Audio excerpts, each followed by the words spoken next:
Olá, alunos dos sétimos anos. Confesso que estou com um pouquinho de saudade de vocês e espero que esteja tudo bem. Hoje vamos falar sobre brincadeiras e jogos. Vamos dar continuidade aos estudos anteriores. Porém, mais específico, vamos falar sobre o jogo e suas diversidades. Sabemos o quanto as brincadeiras e os jogos são importantes tanto para a socialização, lazer, quanto no aprimoramento do pensamento. Como já estudamos, já percebemos que são inúmeros os tópicos que podem ser abordados. Vimos que os jogos e as brincadeiras podem contribuir no processo de aprendizagem. Salientamos a importância deles estarem presentes nas aulas de educação física e até pincelamos sobre os jogos e brincadeiras tradicionais. Entre os jogos, o esporte e o folclore, existe uma ligação cultural bastante importante. O esporte surgiu dos antigos jogos e brincadeiras populares, e estes, por sua vez, permanecem vivos devido à cultura e tradição de um povo. O mesmo jogo pode ocorrer em diferentes povos, com regras e significados diferentes, mas também podem ser iguais, depende de cada contexto.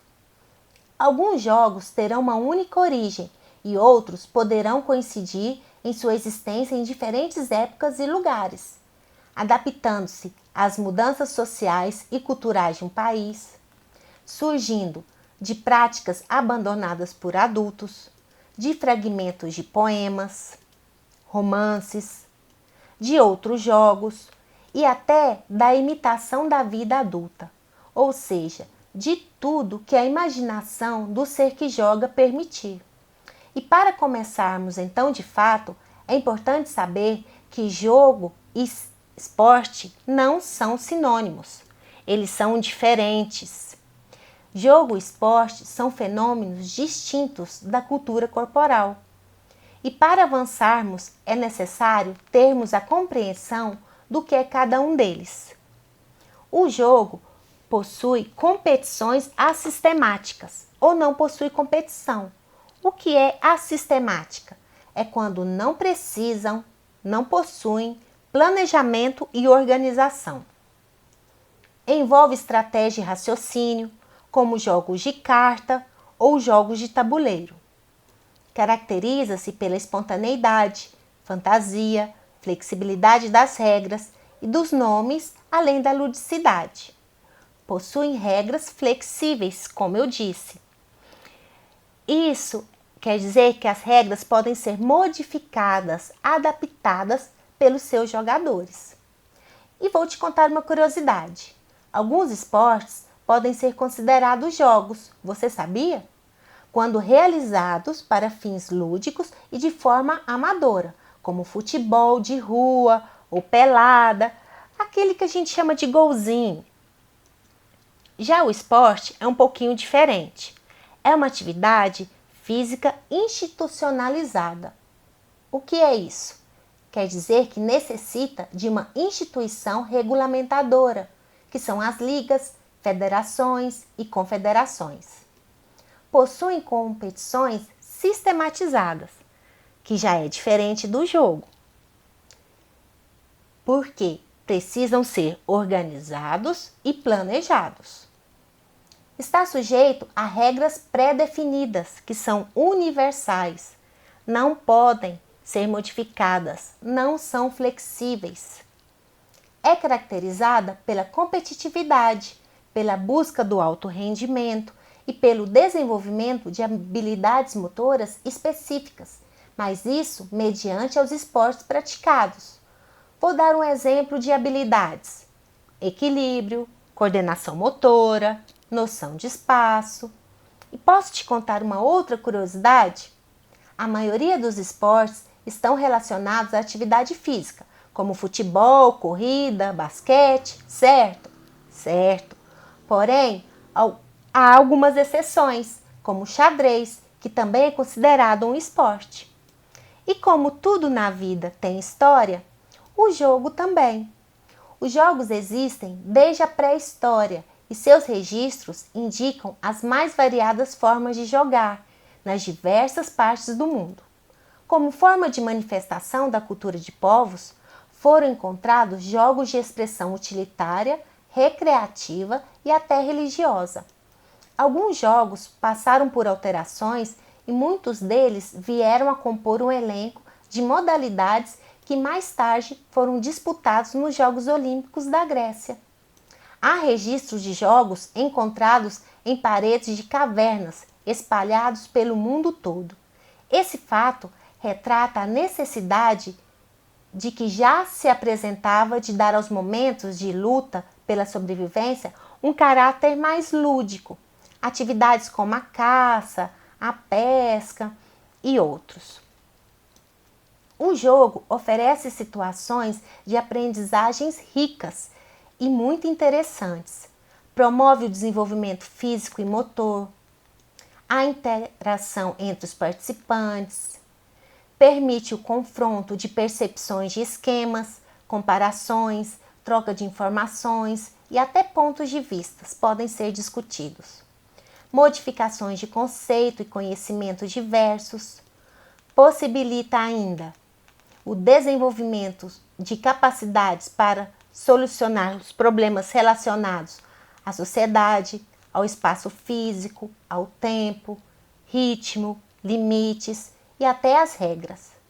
Proporcionam também a experiência de situações de convivência e conflito, aquelas normalmente que são transferíveis para o nosso dia a dia, na família, na escola, no trabalho. Os jogos, como fenômenos sociais, podem ser entendidos como moderadores do comportamento humano, porque são capazes de canalizar o impulso agressivo que é presente no desenvolvimento social do homem ao longo do tempo. Esse impulso agressivo desencadeou guerras pelas conquistas e dominações de espaços e povos. Foi o modo que o homem encontrou para controlar e adaptar o ambiente às suas necessidades de sobrevivência. E esse processo foi fundamental para a humanidade desenvolver-se em torno de leis que pautassem o comportamento e a convivência. Os jogos são classificados em 3 categorias que são ligadas histórica e teoricamente. O primeiro são os jogos populares. São aqueles em que seus elementos podem ser alterados, decididos pelos próprios jogadores e que possuem regras flexíveis. São jogos que geralmente não precisam de materiais elaborados. Dessa forma, podem variar de lugar para lugar. Os jogos populares são importantes instrumentos de socialização das crianças e adolescentes, e por que não dos adultos? Pois permitem ao jogador se conhecer também o ambiente onde a atividade será vivenciada. Por necessitar de relações sociais concretas para serem vivenciadas, vividas, experimentadas, os jogos populares permitem aos jogadores viver situações que requerem discussões, diálogos e acordos para serem resolvidos. Essas vivências são importantes para a formação de uma personalidade sociável. São exemplos: o pique-esconde, a barra-manteiga, os 3 marinheiros, entre outros. O segundo são os jogos esportivos. São jogos derivados dos esportes. São criados a partir de fundamentos básicos de um ou 2 esportes ou com materiais de um ou 2 esportes. São exemplos a trave, que é o golzinho, né, que a gente popularmente conhece, o futevôlei e vários outros.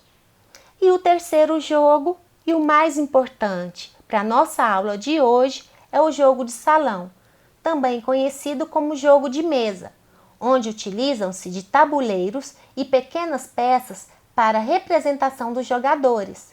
Fazem parte da cultura dos povos desde os tempos primatas.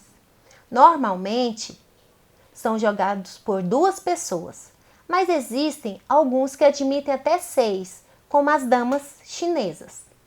Os jogos de salão possuem regras pré-determinadas. Eles são caracterizados pela utilização do raciocínio lógico e de estratégias minuciosamente elaboradas, requerendo do jogador muita atenção e concentração durante o jogo. São exemplos o dominó, o xadrez, a dama, o quebra-cabeça, entre outros. E será sobre os jogos de salão que hoje iremos aprofundar. Os primeiros jogos de salão surgiram há cerca de 4.000 anos nas civilizações do Egito e Mesopotâmia. Apesar de ser difícil datar qual foi ou quais foram os primeiros jogos da humanidade, o jogo Mancala é identificado como um dos mais antigos, com mais de 7.000 anos de idade. Foi muito popular na Grécia e em Roma, de onde se espalhou para toda a Europa e depois para a América.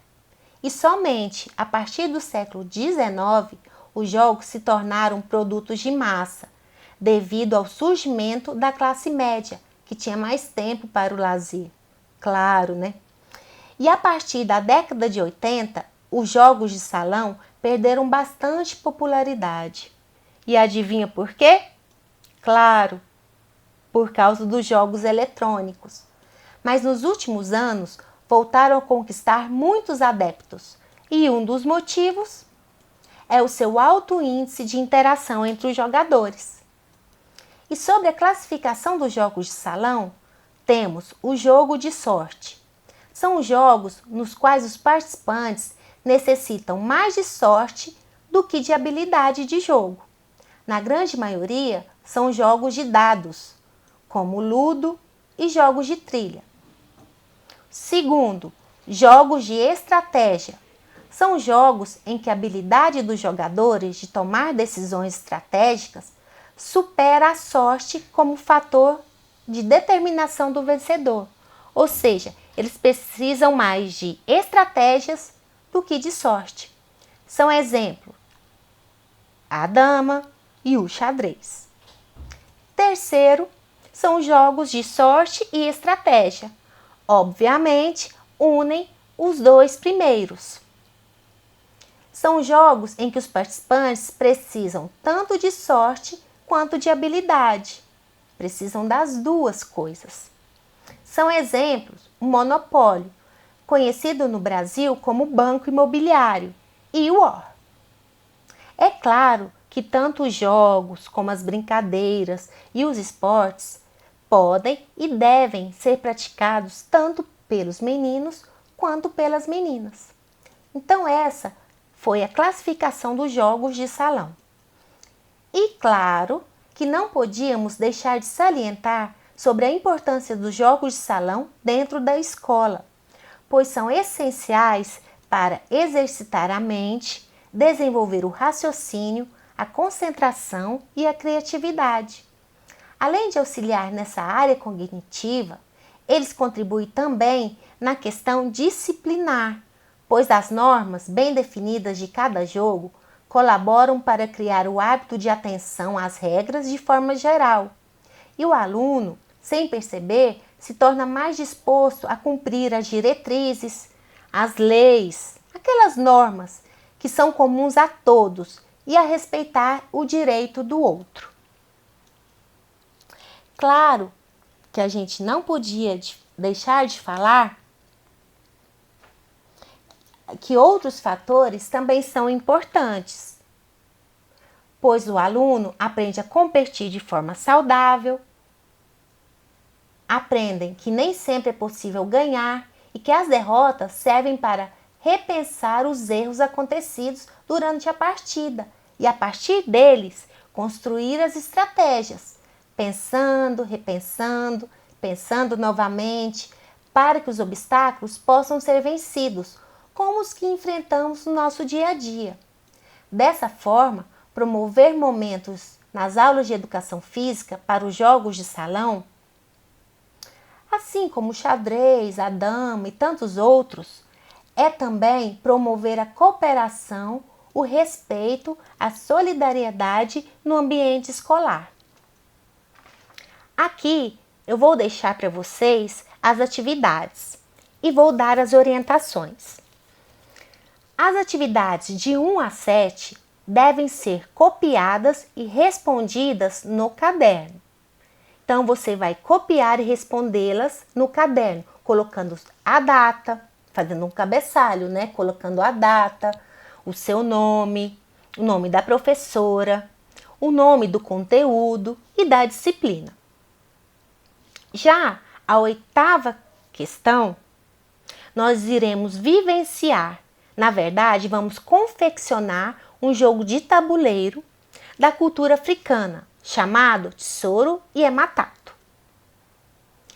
Esse jogo tem origem no Zimbábue, um país no sul da África, e deve seu nome a um complexo de construções antigas chamado de Grande Zimbábue ou Grande Casa de Pedra, onde viviam os antigos governantes de um grande império conhecido por suas ricas minas de ouro.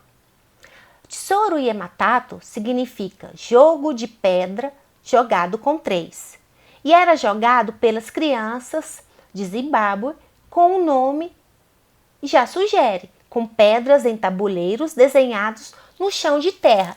E isso faz parte da cultura deles. Hoje as crianças usam tampinhas de garrafa, comuns também por lá, mas continuam desenhando o tabuleiro no chão de terra. E para confeccionarmos esse jogo, iremos reproduzi-lo em casa. Para essa atividade, vamos utilizar uma folha de papel em branco, aquele estilo Chamex. E caso você queira ampliar o tamanho do seu tabuleiro, deixá-lo maior, você pode utilizar mais folhas colando-as. Vamos precisar também de uma régua, uma canetinha ou lápis. O segundo passo. Depois de desenhar o tabuleiro, que já eu vou mostrar, precisaremos também de 6 peças, 3 de cada cor, 3 peças azuis e 3 peças vermelhas, ou 3 peças brancas e 3 peças amarelas, enfim, você decide, contanto que sejam 6. Podemos utilizar também as tampinhas de garrafa, pedrinhas, coninhos, o que você tiver disponível na sua casa. Olha aí, ó. Esse é o tabuleiro que vamos confeccionar. Um triângulo simples, unindo suas pontas, né, seus lados, por um círculo. E já você vai entender por que esses círculos. Claro que o jogo precisa de regras. A primeira, só pode ser jogado por 2 jogadores. Cada jogador vai ficar com 3 peças da mesma cor. Eu fico com 3 vermelhas e você com 3 azuis. Vamos decidir na sorte quem começa a partida. Pode ser no par ou ímpar. O primeiro jogador escolhe um dos locais para colocar a primeira peça. Se eu ganhei o par ou ímpar, vou lá, escolho um lugar para colocar a minha peça, da minha cor, já escolhida, né?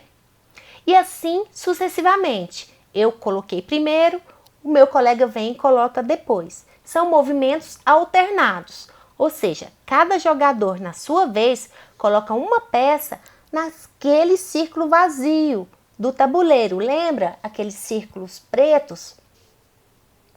Terceira regrinha. Ao serem colocadas todas as 6 peças, vão restar apenas uma casa vazia. Não sei se você reparou, mas são 7 lugarzinhos, são 7 círculos. Então, vai sobrar uma casa vazia. Pode se mover para a próxima região somente em linha reta. Eu posso mover a minha pecinha para qualquer lugar. Posso pular a minha própria peça, posso pular a peça do meu adversário, desde que seja em linha reta. Olha aí, ó, a 4ª regrinha, explicando melhor.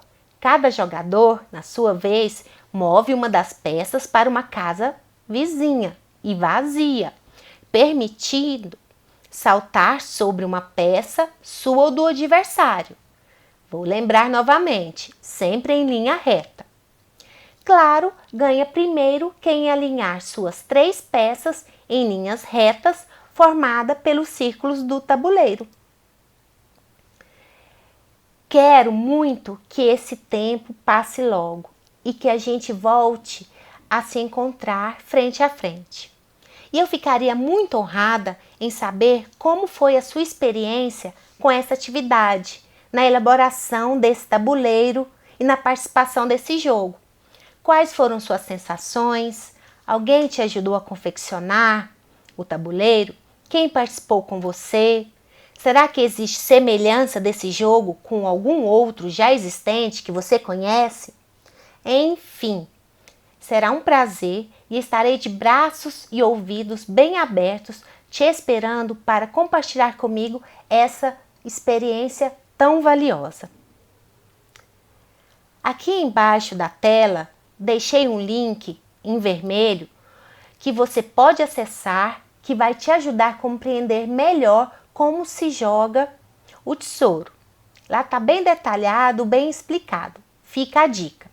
E lembre-se, os jogos, tanto os adultos quanto as crianças, têm como objetivo em comum unir seus laços de amizade. Espero que vocês tenham gostado da atividade. Espero que se divirtam bastante jogando.